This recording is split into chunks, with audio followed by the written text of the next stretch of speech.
In Lagos, there lived a wealthy couple, the Adebayos. Mr. Adebayo, a busy lawyer, and his wife, a boutique owner, had one beloved son, Junior. To care for Junior while they worked, they hired Mariam, a quiet and diligent 26-year-old househelp. At first, Mariam seemed perfect. She was gentle with Junior, kept the house spotless, and always greeted the Adebayos with a warm smile. But unknown to them, Mariam hid a dark secret. She had come from a village where she learned strange rituals, and she believed that using Junior in these practices would bring her luck and power. One day, while combing Junior's soft, curly hair, Mariam got an idea. She believed his hair carried energy she could use. "Junior, let me comb your hair nicely," she said, smiling. The little boy laughed as she gently combed through his locks. With a quick snip, she cut a small piece of his hair and tucked it into her pocket. That night, when everyone was asleep, Mariam lit a candle in her small room. She placed Junior's hair into a bowl, muttered strange words, and burned it to ash. The next day, Junior woke up feeling restless and clingy, but his parents thought nothing of it. To them, it was just a child being a child. Not long after, Mariam began experimenting with ashes. One rainy afternoon, while Junior napped, she collected ash from the fireplace and mixed it with water to make a paste. Quietly, she crept into Junior's room and painted odd symbols on his hands, feet, and forehead. She believed this would connect his energy to hers. When Junior woke up and saw the faint marks, he asked, "Auntie Mariam, why is my hand dirty?" Mariam wiped the marks away quickly. "Oh, it's nothing, Junior. You must have touched the fireplace in your sleep." Mrs. Adebayo later noticed a faint black smudge on Junior's pillow, but Mariam quickly explained it away, saying, "He must have played with ash while I was cleaning." Mariam had brought a cracked old basin from her village. She insisted on using it every time she bathed Junior. "It's just the perfect size for him," she told the Adebayos, smiling sweetly. But whenever she bathed Junior in the basin, she added strange herbs and powders to the water. As she washed him, she whispered chants under her breath, believing she was drawing out his innocence to fuel her rituals. Junior began to dislike bath time and often cried when he saw the basin. "I don't like it, Auntie Mariam," he would say, but she always soothed him with soft songs and forced him to stay. One evening, Mariam brought out a small pouch of black powder. After Junior had gone to bed, she crept into his room and sprinkled the powder around his crib, murmuring words she had learned from her village elders. She believed the powder would keep his energy tied to her, even while he slept. The next morning, Junior woke up coughing and gasping for air. His parents rushed into the room, alarmed. "It's the harmattan," Mariam said calmly. "The dry season air can cause this." The Adebayos bought a humidifier for his room, completely unaware of Mariam's actions. Late one night, Mariam placed small candles in a circle around Junior's crib. Lighting them one by one, she sat in the center of the circle and chanted softly. Junior woke up and saw the flickering lights. "Fire, Auntie Mariam, fire!" he cried. Mariam blew out the candles quickly and scooped him into her arms. "Shh, it's okay, Junior. You had a bad dream," she said, rocking him gently. When his parents asked why Junior was so upset, Mariam shrugged and said, "He's afraid of the dark. I'll leave the hallway light on next time." Mariam once made a necklace using strands of Junior's hair and beads she had found in the house. She wore it under her uniform, believing it would give her power and keep her connected to him. Whenever Junior fell ill or fainted, Mariam would clutch the necklace tightly and whisper her chants. Each time, she felt a strange satisfaction, convinced her rituals were working.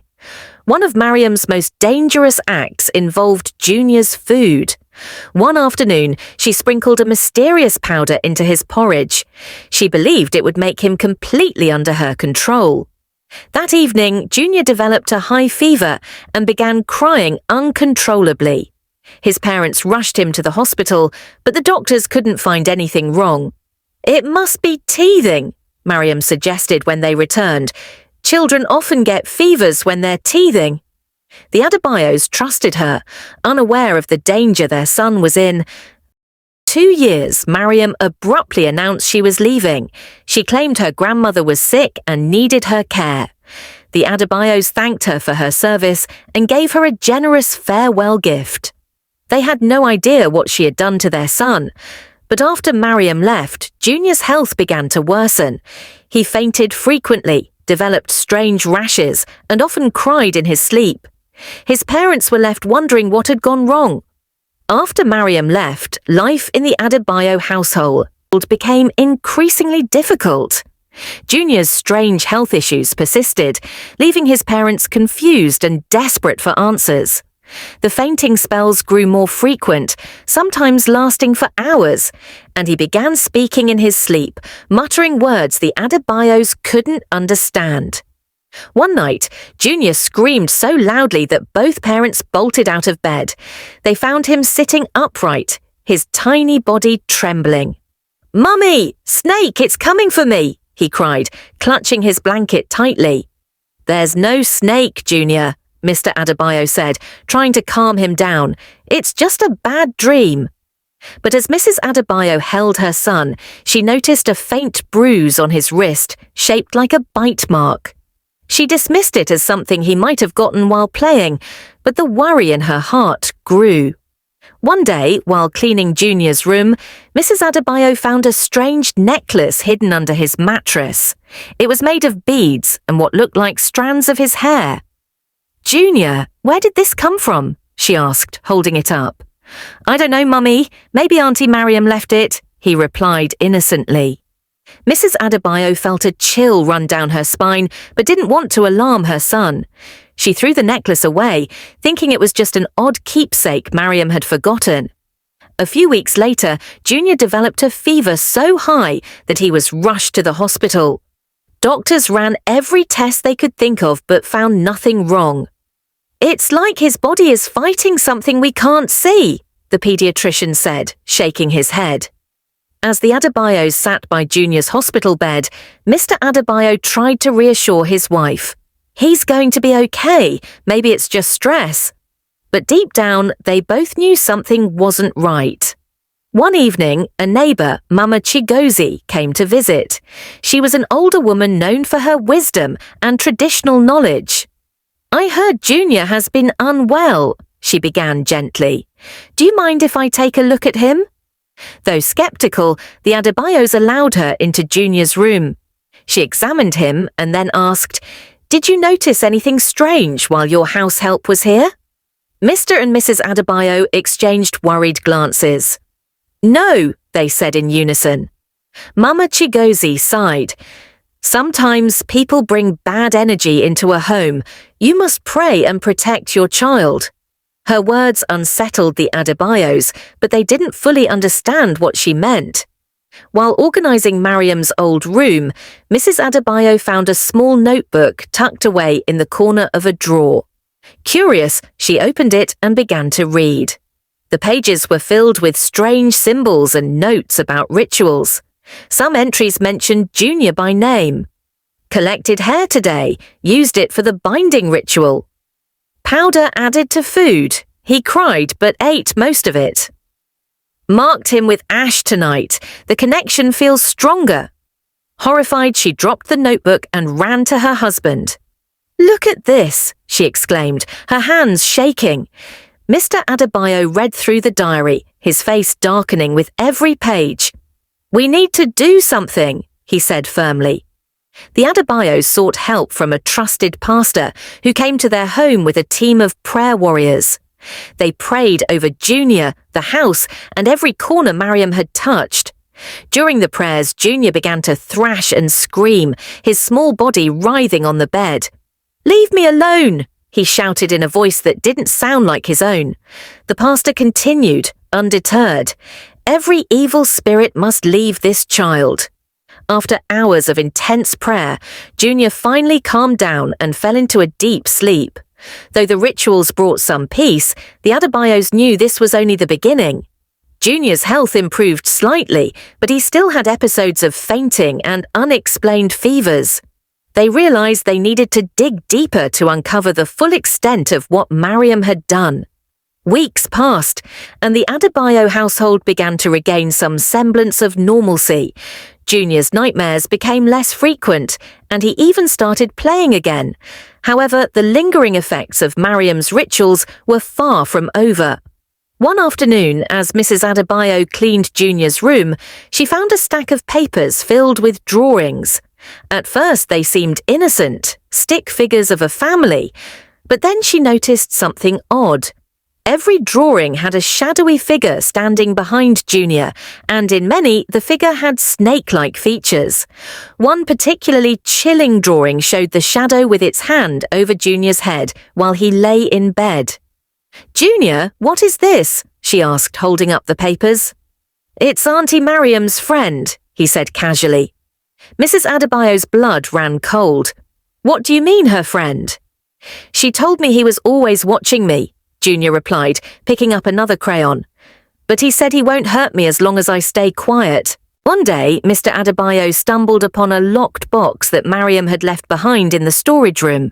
Inside were strange items, a bundle of Junior's baby hair, small bottles of powder, and a tiny doll wrapped in cloth with pins stuck in its limbs. "What is this madness?" Mr. Adebayo exclaimed, showing the items to his wife.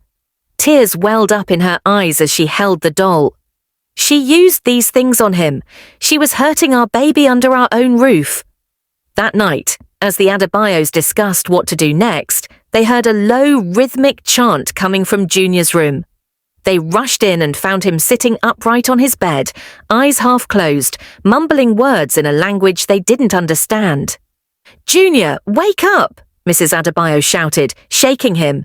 He blinked, confused. "Mummy, what's wrong?" "You were saying something strange," she said, her voice trembling. "I don't remember," Junior said, rubbing his eyes. The couple knew they needed help. This was beyond their understanding. The Adebayos decided to visit an elder in their community, Baba Olu, known for his deep knowledge of spiritual matters. They told him everything, Mariam's strange behavior, the rituals, and Junior's condition. Baba Olu listened carefully before speaking. "What has been done to your son is not ordinary. It is deep and deliberate. Mariam was not acting alone. She was a vessel for something greater and darker." He gave them a list of things to do. 1. Burn all the items found in Mariam's box. 2. Hold a cleansing ceremony for Junior and the entire house. 3. Watch for signs. If Junior's condition worsened, they would need a stronger intervention. The Adebayos followed Baba Olu's instructions. That evening, they gathered all of Mariam's items in the backyard and set them on fire. As the flames rose, they heard a loud, unearthly hiss, as if something alive was being consumed by the fire. Junior, watching from the window, suddenly screamed, clutching his chest. "It hurts! Mummy, it hurts!" They rushed to his side, but the moment the fire died down, Junior collapsed into a deep sleep.